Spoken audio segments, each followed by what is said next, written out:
Billionaire হতে চান? তাহলে জেপটো বা ব্লিঙ্কিটের মতো ফ্যান্সি স্টার্টআপের দরকার নেই। আসল টাকা কিন্তু লুকিয়ে আছে একদম বোরিং একটি ব্যবসা, রিয়েল এস্টেট। কিন্তু বিল্ডার আসলে কিভাবে এত টাকা কামায়, চলুন আজ হিসাবটা দেখি। ধরুন একজন বিল্ডার 5 কোটি টাকা দিয়ে একটি সুন্দর প্লট কিনলেন।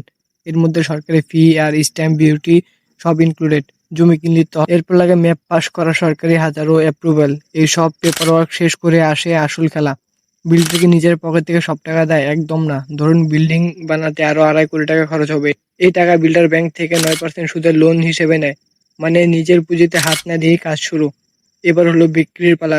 বিল্ডাররা সব থেকে বেশি দামে বিক্রি করে টপ ফ্লোর, কারণ সেখানে ছাদের মালিকানা পাওয়া যায়। এরপর আর সবশেষে সাশ্রয়ী দামে মিডল ফ্লোর, ফাইনাল প্রফিট। মোট খরচ 7.5 কোটি টাকা। মোট বিক্রি সবগুলো ফ্ল্যাট মিলে ধরুন বিক্রি হলো 10 কোটি টাকায়। তাহলে লাভ কত হলো?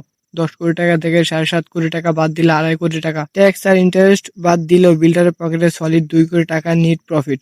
অর্থাৎ একটা প্রজেক্ট থেকে 25 থেকে 30% আরওআই।